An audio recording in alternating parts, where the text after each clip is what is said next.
ایران کی یمن میں حوثی باغیوں کی سرپرستی۔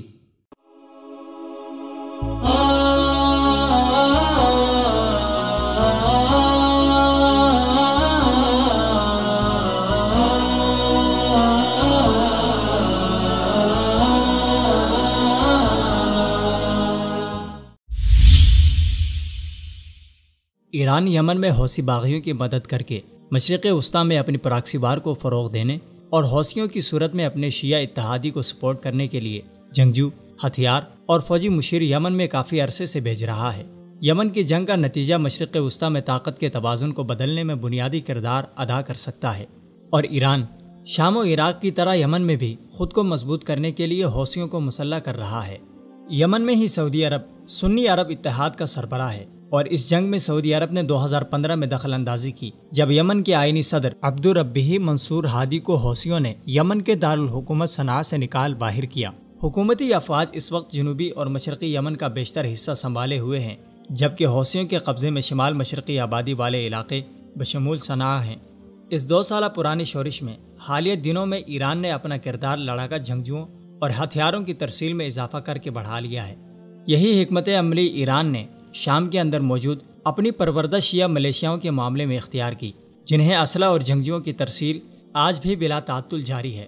القدس فورس، جو کہ ایرانی دہشت گرد تنظیم IRGC کا لڑاکا ونگ ہے، اس کے کمانڈر میجر جنرل قاسم سلیمانی نے فروری میں تہران میں IRGC کے حکام سے ملاقات کی، جس میں ان طریقوں کا جائزہ لیا گیا جنہیں استعمال کر کے حوثیوں کی مزید مدد کی جا سکے، اور ٹریننگ، مالی مدد اور ہتھیاروں سے ان کی مدد کا اعادہ کیا۔ یمن میں حقیقی پراکسی وار جاری ہے، جو کہ شام ہی کی جنگ کا ایک حصہ ہے، جو ایران کی طرف سے طاقت کے حصول کی خاطر لڑی جا رہی ہے، مگر ایران حوثی باغیوں کی مدد کے سعودی عرب کے الزامات سے مسلسل انکاری ہے، اور یمن میں ایرانی کارروائیاں ایران میں کٹر رافضیت کی بڑھتی دیوانگی کو منعکس کر رہی ہے۔ سنی عرب اتحاد کے نمائندے بریگیڈیئر احمد اسیری نے تصدیق کی ہے کہ ایران خفیہ راستوں سے اس علاقے میں ہتھیار سمگل کر رہا ہے۔ ان کے مطابق وہاں اینٹی ٹینک ہتھیار بھی دیکھنے میں آئے، جو کہ حوثیوں کے اسلحہ خانے میں نہیں تھے۔ اس کے علاوہ ایرانی ابابیل ڈرونز، بارودی سرنگیں اور بیلسٹک میزائل بھی شامل ہیں، جن کی پہنچ سعودی عرب تک ہے۔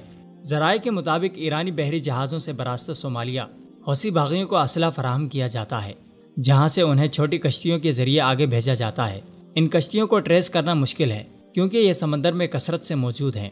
سعودی اتحاد القاعدہ کو پچھلے سال یہاں سے نکال چکا ہے، مگر اس کے باوجود اس سمگلنگ کو روکنے میں ناکام رہا ہے، کیونکہ 2700 کلومیٹر طویل ساحل کی نگرانی ناممکن ہے، جبکہ کشتیوں کی بندش سے مقامی ماہی گیروں کا روزگار متاثر ہوگا۔ تہران افغان اور عرب شیعہ ماہرین کو حوثی یونٹوں کو ٹریننگ دینے کے لیے لاجسٹیکل مشیر کے طور پر مہیا کر رہا ہے۔ یہ وہ افغانی ہیں جو القدس فورس کے تحت شام میں لڑ چکے ہیں۔ ایران یمن میں جاری موجودہ حکمت عملی شام کی جنگ میں علل اعلان شمولیت سے پہلے 2014 میں بھی اختیار کر چکا ہے۔ ایران کی یمن، شام اور عراق میں دہشت گردانہ کارروائیاں مشرق وسطی کے سنی ممالک کے لیے بڑھتا خطرہ بنتی جا رہی ہے، جہاں ایران ولایت فقیہ کے تحت شیعہ ازم کو تمام قریبی سنی ممالک میں برآمد کرنے کے منصوبے پر کام کر رہا ہے، اور خطے کو اپنے توسیع پسندانہ عزائم سے آگ اور خون کی وادی میں دھکیل چکا ہے۔